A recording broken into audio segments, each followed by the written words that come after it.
ជំរាបសួរថ្ងៃនេះនាងខ្ញុំមានមុខម្ហូបស៊ុបក្តាមពិសេសមកជូនបងប្អូនណាចាមិនត្រឹមតែមានរសជាតិឆ្ងាញ់គឺជាស៊ុបចាដែលមានអត្ថប្រយោជន៍ជាពិសេសចំពោះសុខភាពនិងរាងកាយរបស់យើងទៀតផង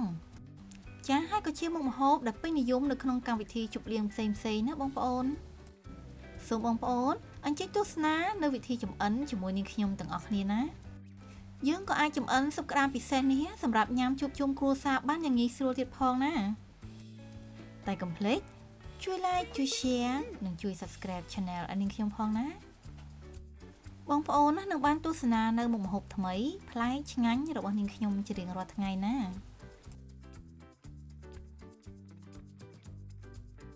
សម្រាប់គ្រឿងផ្សំរបស់នាងខ្ញុំថ្ងៃនេះគឺនាងខ្ញុំមានក្តាមនេះប្រហែលកន្លះគីឡូក្រាមចា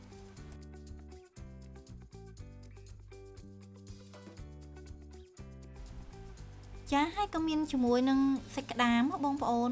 ចំនួន2ខាំកន្លះផងដែរ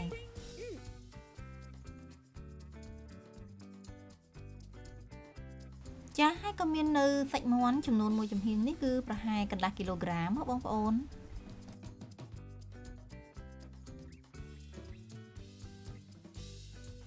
ចាជាពិសេសគ្រឿងផ្សំចុងក្រោយនេះគឺពងក្រួយចា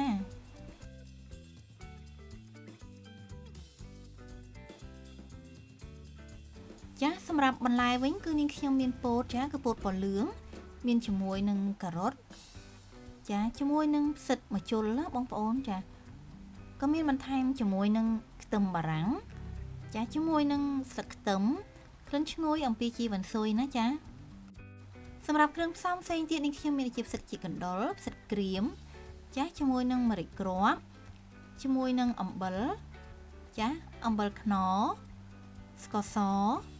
ជាមួយនឹងទឹកស៊ីអ៊ីវទឹកត្រីបន្ថែមជាមួយនឹង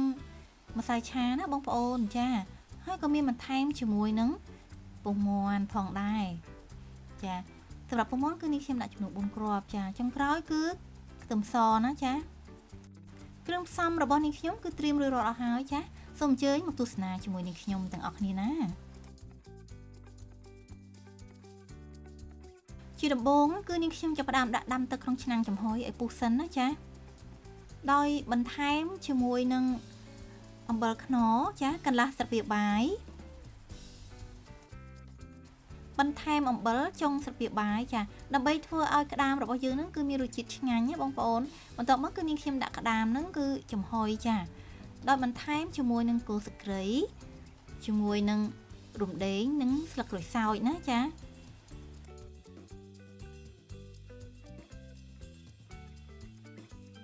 នាងខ្ញុំដាក់ចំហុយគឺប្រហែលជា20នាទីណាបងប្អូនសម្រាប់ក្តាមដែលនាងខ្ញុំចំហុយនេះគឺមានទម្ងន់សរុបទាំងអស់គឺ1គីឡូក្រាមចាប៉ុន្តែនាងខ្ញុំយកតែក្តាមពាក់កណ្ដាលប៉ុណ្ណោះប្រហែលជាកន្លះគីឡូក្រាមចាមកធ្វើជាស៊ុបក្តាមណាចាសម្រាប់ក្តាមពាក់កណ្ដាលដែលនៅសល់ទៀតគឺនាងខ្ញុំទុកឲ្យក្រុមគ្រួសារគាត់ញ៉ាំជាមួយនឹងទឹកត្រីបុកបងប្អូនចាគឺយើងទុកក្តាមឲ្យត្រជាក់សិនចាដើម្បីបេះយកសាច់មកធ្វើជាស៊ុបក្តាមបងប្អូន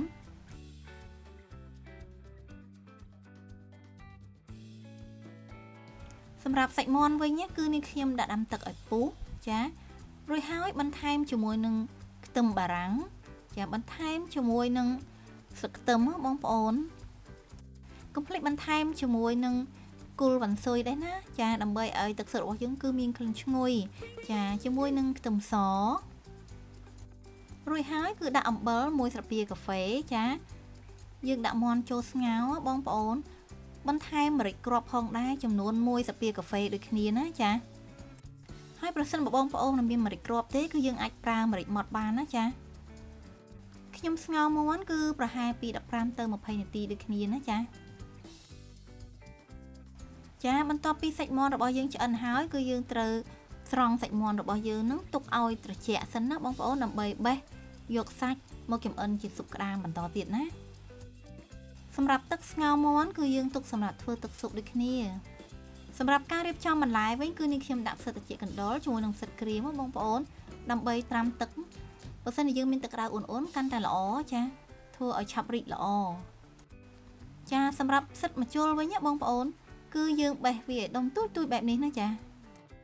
ផ្សិតនេះគឺជួយទប់ទល់ខ្លាញ់ដែលលើក្នុងឈាមអាចជួយសម្រកទម្ងន់និងការពារការធាត់ផងដែរចាជួយចិញ្ចឹមស្បែកឲ្យកាន់តែមានសំណើមជួយកាត់បន្ថយកូលេស្តេរ៉ុលក្នុងរាងកាយរបស់យើងពង្រឹងប្រព័ន្ធការពាររាងកាយជួយគ្រប់គ្រងកម្រិតជាតិស្ករក្នុងឈាមស័ក្តិសមសម្រាប់អ្នកជំងឺទឹកនោមផ្អែមចាជួយបំប៉នខួរក្បាលពង្រឹងនឹងការចងចាំបានល្អទៀតផងសម្រាប់ក្រូចវិញបងប្អូនគឺជួយដល់ភ្នែកចាធ្វើឲ្យមានសម្បតុល្យជាតិស្ករនៅក្នុងឈាមរបស់យើងជួយសម្រាប់ការគ្រប់គ្រងទម្ងន់អាចកាត់បន្ថយហានិភ័យនៃជំងឺមហារីកទៀតផងចាជួយសម្រួលសម្ពាធឈាមនិងកាត់បន្ថយហានិភ័យនៃជំងឺបេះដូងចាជួយដល់ភាពស៊ាំនិងអាចបង្កើនសុខភាពខួរក្បាលរបស់យើងបានយ៉ាងល្អទៀតផងណាបងប្អូនសម្រាប់ពោតវិញគឺយើងប្រឡេះយកតែគ្រាប់ទេណាចាបន្ទាប់មកគឺហាន់ផ្សិតត្រចៀកកណ្ដុរដែលយើងបានត្រាំទឹកហើយហ្នឹងឲ្យស្ដើងជាសរសៃឆ្មារណាបងប្អូន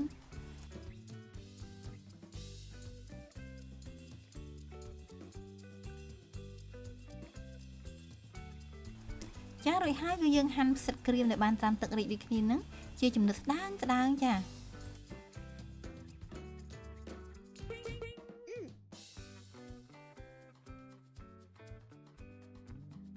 បន្ទាប់មកគឺនាងខ្ញុំគូពងមាន់ចំនួន4គ្រាប់ចាសម្រាប់ពងមាន់នេះបងប្អូនអាចដាក់តិចឬច្រើនគឺតាមចំណង់ចំណូលចិត្តណាខ្ញុំចាប់ផ្ដើមធ្វើស៊ុបបងប្អូនដែលដាក់ដាំទឹកស្ងោរមាន់បាញ់មិញនេះចាដែលយើងចម្រោះឲ្យស្អាតនេះចាឲ្យពុះសិនណារួចហើយបន្ថែមគ្រឿងផ្សំបន្លែចូលមុនគេយើងរំងាស់ប្រហែលជា5នាទីដើម្បីឲ្យបន្លែរបស់យើងនឹងគឺទន់ល្អសិនណាបងប្អូន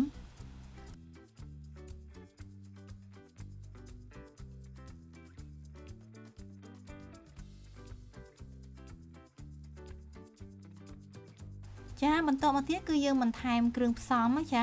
មានដូចជាទឹកស៊ីអ៊ីវបងប្អូនគឺនាងខ្ញុំដាក់ចំនួន2ស្លាបព្រាបាយចា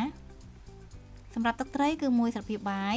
សម្រាប់អំបិលគឺចុងស្លាបព្រាបាយព្រោះមុននេះយើងបានដាក់អំបិលខ្លះហើយក្នុងទឹកស្ងោរមាន់ណាចាសម្រាប់អំបិលខ្នុរគឺពាក់កណ្ដាលស្លាបព្រាបាយចាបន្ថែមជាមួយនឹងស្ករស1ស្លាបព្រាបាយ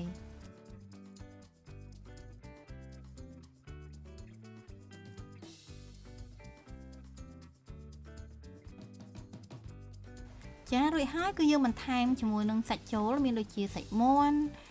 សាច់ក្តាមចាដែលយើងបានបេះរួចហើយជាសរសៃបងប្អូនគឺយើងដាក់ចូលទាំងអស់តែម្ដងណា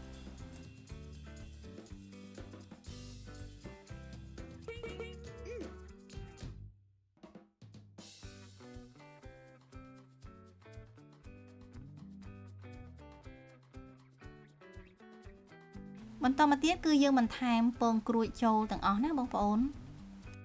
សម្រាប់សាច់បងប្អូនអាចហែកជាសរសៃតូច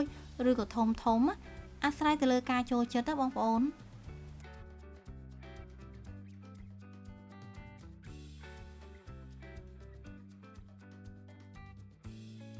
បន្ទាប់មកគឺយើងបន្ថែមបន្លែផ្សិតចូលគឺយើងបន្ថែមក្រោយគេបងប្អូនដោយសារបន្លែផ្សិតនេះគឺឆាប់ឆ្អិនណា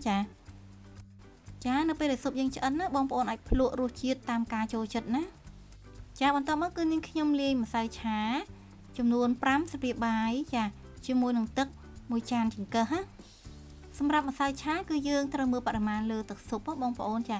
ហើយយើងដាក់តាមការចូលចិត្តថាចង់បានរាវឬក៏ខាប់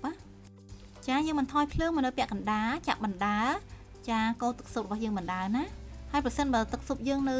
មិនទាន់ខាប់ល្អយើងអាចបន្ថែមបានទៀតណាបងប្អូនបន្ទាប់មកគឺយើងដាក់ពងមាន់ចូលសម្រាប់ពងមាន់នេះដែរគឺយើងនៅពេលដែលចាក់បងប្អូនគឺយើងចាក់បណ្ដាយើងកូរបណ្ដាដោយការយើងចាក់ម្សៅឆាដូចគ្នាណាដើម្បីធ្វើឲ្យឆ្អិនសព្វល្អហើយមានរសជាតិឆ្ងាញ់ទៀតផង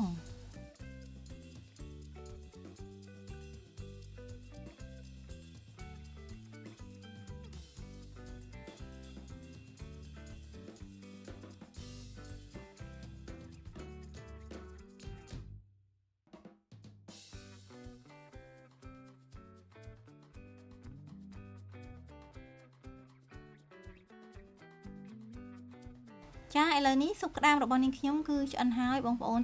គឺមានក្លិនឈ្ងុយ ហើយរសជាតិឆ្ងាញ់ខ្លាំងណាស់ចាដួសស៊ុបក្តៅៗ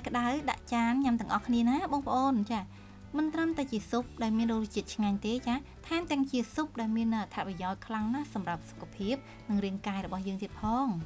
ប្រសិនបើបងប្អូនណាពេញចិត្តនៅវីដេអូរបស់នាងខ្ញុំកុំភ្លេចណាជួយ like ជួយ share និងជួយ subscribe channel ឲ្យនាងខ្ញុំផងណាបងប្អូននឹងបានជួបជាមួយនឹងអាដាជួបនឹងរបបអាហារនិងចំណេះដឹងផ្នែកសុខភាពទៀតផងចាជាចុងក្រោយនាងខ្ញុំក៏សូមអរគុណសម្រាប់ការចំណាយពេលវេលាដ៏មានតម្លៃក្នុងការទស្សនាវីដេអូរបស់នាងខ្ញុំណាជួបគ្នានៅវីដេអូក្រោយៗទៀតណាជម្រាបលាអរគុណ